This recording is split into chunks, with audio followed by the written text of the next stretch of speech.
Hey, it's Patrick, and I'm going to show you how to put a T-bar setup on your Harley-Davidson Road Glide. This install is going to be the same for 15 and up Road Glides. If you have a Rushmore Edition and up, all the way up in the Milwaukee 8s, this is going to be a very, very similar install. This is a great thing to do to get your bars into a kind of a more aggressive riding position. You can control this big bike better.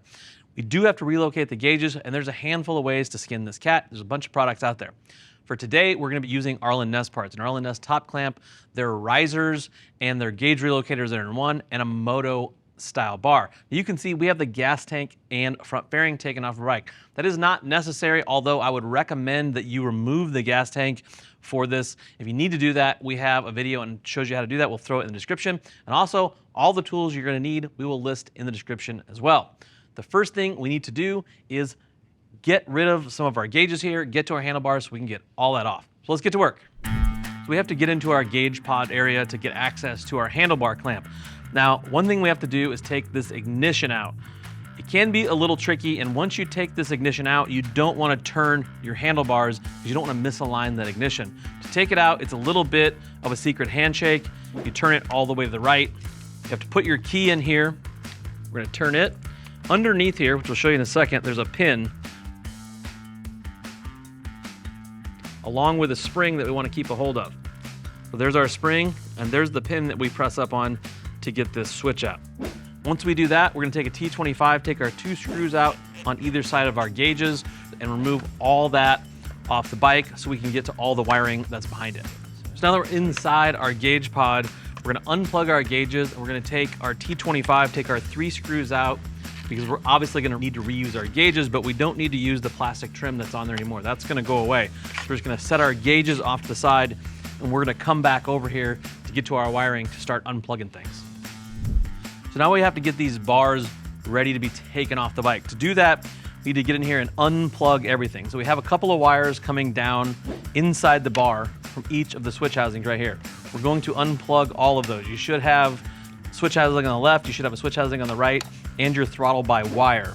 There's also a couple of accessory switches down here we're not going to use. We're going to unplug all of that and just kind of tuck it back out of the way. So you can see everything on our bars are free. The next thing we're going to do is we're going to take our T25, we're going to take both of our master cylinders off, brake side and clutch side. We're not going to remove them from the motorcycle, just from the handlebar. I'm going to lay them over the top. We're using a 10-inch riser with an 1.5 inch pullback. These lines should work, so we don't need to replace them. I'm just gonna lay them over the top. Once all of that's loose and everything's unplugged, we'll be able to take our 4 Allens out of our top clamp, remove the bar off the motorcycle, and we can get it to a bench to get our switch housings off to be moved over to our new setup. So we have everything unplugged in here, and make sure you have this flat piece of plastic loose from the gauge pod. This is in 2 pieces. We need to get this all the way out of here. Now, this next part is a little bit janky, but I'm gonna do it this way because we have this bike up in this lift and everything is like set in place, and I can't turn the forks. On the bottom, there's a T40 that we can get to underneath the fairing. But on the top, you can't get a ratchet or a T40 in there. You can grab a hold of that thing with channel locks, break it loose, and take it out with your fingers. If you have your bike in a spot where you can twist it back and forth, you could take it out with a T40. Honestly, we're not going to reuse it, so it doesn't really matter. So I'm going to take those 2 T40s out on the left and the right, and then we're going to work this piece of plastic up out of here so we can get to our top triple clamp. So you take the second bottom screw out. This air dam here is going to come loose. You want to make sure you don't drop that on your fender.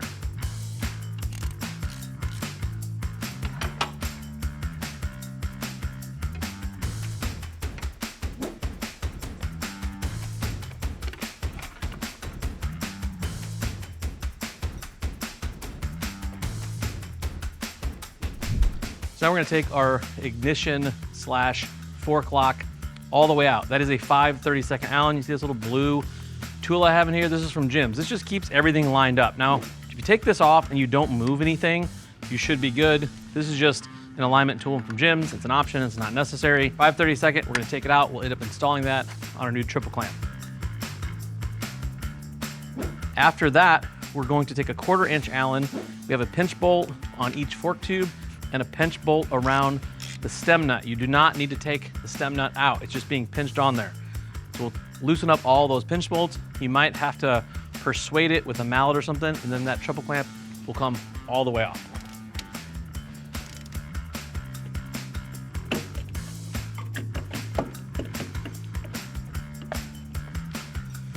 Get one little plug right here. It's a ground, which we will unplug. Boom. Voila. Boat anchor. So now we have to transfer our switch housings over to our new bars. You're gonna need a T25. There's 2 screws in each switch housing. You have to pull them real slow off of the handlebar because we're pulling the wires through the bar. You don't have to take the plugs off the end, they'll pull through. But on the right side, you're also pulling the throttle by wire lead with the switch housing wires. It's a little weird because you're pulling them out of 2 different spots at the end of the bar, but you work them together, they will eventually come out. Don't get all gorilla arm and yank on them because you'll pull a connection loose and you'll have a real bad day. The good news is the left side one should be easier.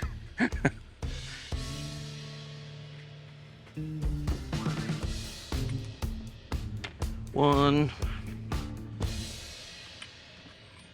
2, now we're off to the other side.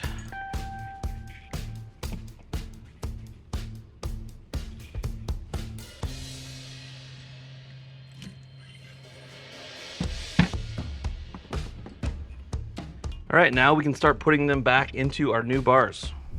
So one thing that can make it a little easier to pull these wires through is run like a shoelace or a piece of cord or something through there, tape it around your wires to pull through. I recommend taping the twist grip, the electronic throttle wire up, pulling it, because it has to pull from the end, and then feeding your switch housing wire in behind it. So this is the throttle by wire control. We have a cord going through the bar, taped to the wire. The wire or the cord coming out the bottom where we want it to go. So when we push this, we'll be able to pull it at the same time. It'll just help us get through these bends. But when we get part way through here, we're gonna have to start our switch housing wire. You see I got the 2 plugs split apart. You don't wanna try to feed them through both like this. It'll make it more difficult. So you lay one back, it makes it a little more sleek to get through there.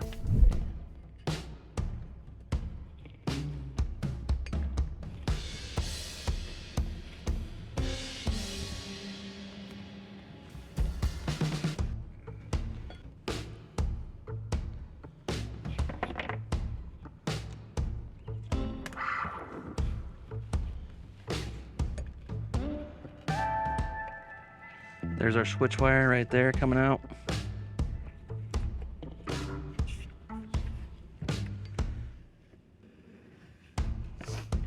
We get to the end, you just want to match up your tabs, the narrow and wide tabs, with the narrow and wide portions of the end of the bar.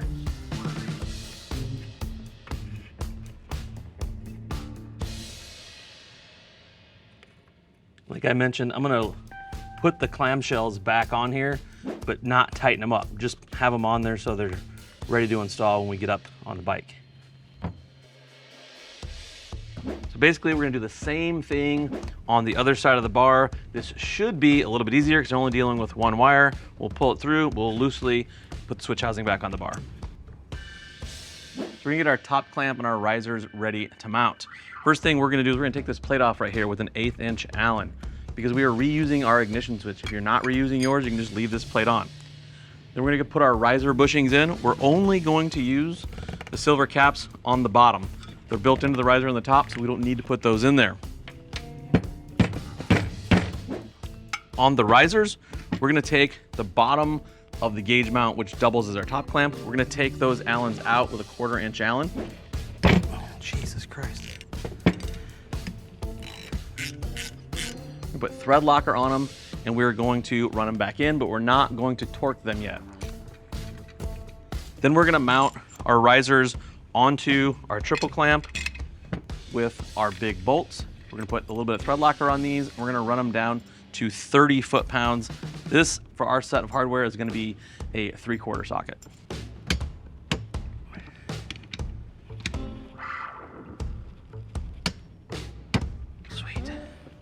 Should have a couple of stubby Allens. We're gonna take a 3/8 Allen, some blue thread locker. We put them on the bottom of the triple clamp. These are going to be our fork stops. We're going to torque these to 25 foot-pounds. Sweet. We're done. We're going to go back up top to the bottom side of our gauge pod here. We're going to torque these 4 Allens with our 1/4 inch Allen to 18 foot-pounds, and I'll do it in an X pattern. Okay, now we need to kind of get our work area cleaned up to bring everything over and mount it on the bike. So I'm going to get rid of this plastic piece here. I'm going to get our wires free. The wires that we're not going to use, like the auxiliary switch plugs that we took off earlier, I'm going to push back into the frame and get those nice and tidied up.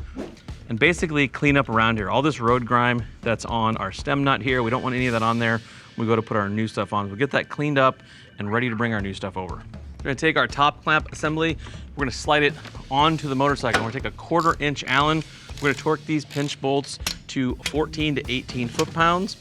And then we're gonna tighten our stem nut pinch bolt with a 5/16 Allen anywhere from 22 to 26 pounds. Before we get too far along, Ness sends a really nice cover for the stem nut. You take a 16th Allen, and there's a little bitty Allen screw there. We'll just run that down hand tight. Don't get too crazy with it. So now we're gonna mount our bars. This next part, it's gonna be a little tricky though. We have our wires coming out of our bar, and then we have a new wire we have to add. This is an extension for our gauges that are gonna be up top. We're gonna take the wires on the right side, which is our throttle by wire and our switch wire. We're gonna feed them down inside the risers so it'll be nice and clean, and they'll come out down here at the bottom. We're gonna do the same thing on the other side, basically simultaneously, but with the one switch housing wire and the new gauge extension wire. They're gonna go down the left side riser. Now you may need an extra set of hands for this just to kind of manage everything. I'm gonna stop and throw a little bit of tape on these so they stay together on the way down. They don't get all, we don't want to mess up our pins. I'm going to tape these together so it's a little smoother going through there.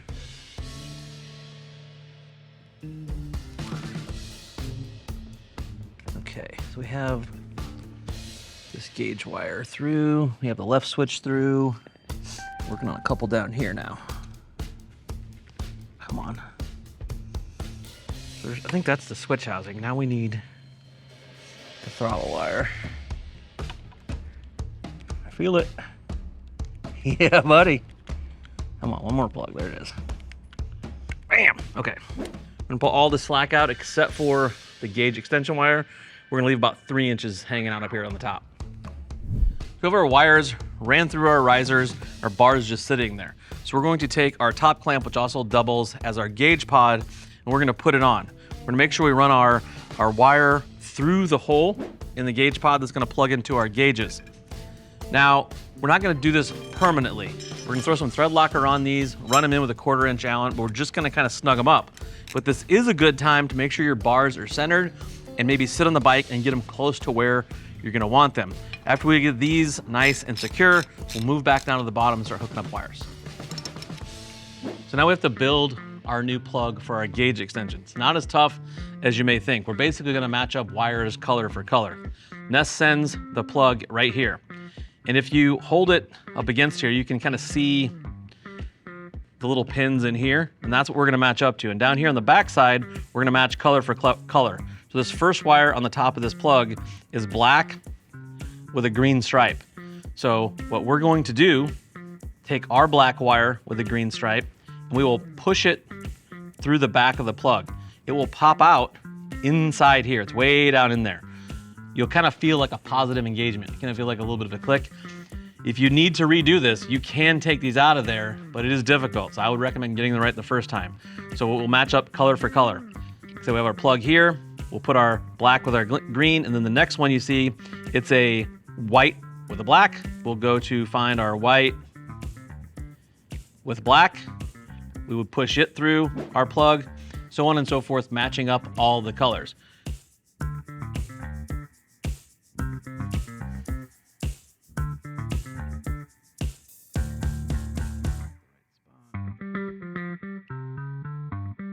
When you're done, just plug it in.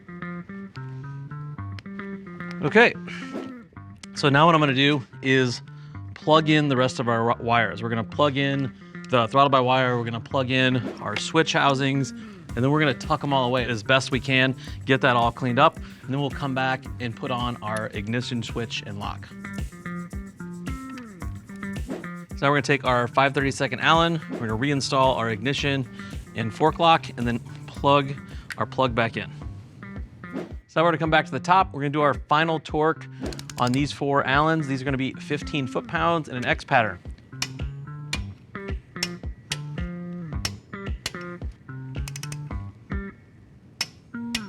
We're gonna plug in our gauges, put our gauge pot in here, and put our 3 screws in our trim ring, and we're gonna put a little drop of blue thread locker on each of these.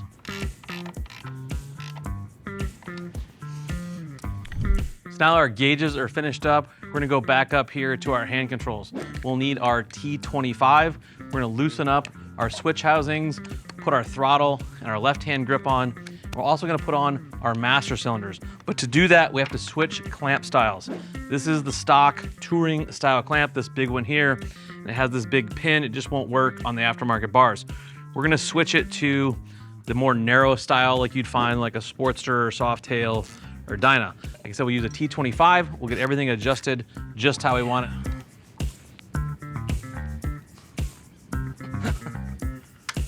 A little switch check. Just about ready to hit the road. So now we need to install our ignition switch cover. We're gonna take the little collar off the top. It just unscrews, and we'll take the piece off underneath, and it has little tabs. It all goes back the same way. When we slip this cover over the top, there's some double-sided tape inside, but also there's a set screw with a 5/64 Allen. Put that on, tighten the set screw up, and then we can put our actual key lock back in there. All right, I'm gonna drop this in there. We just twist it back straight, and we'll be done.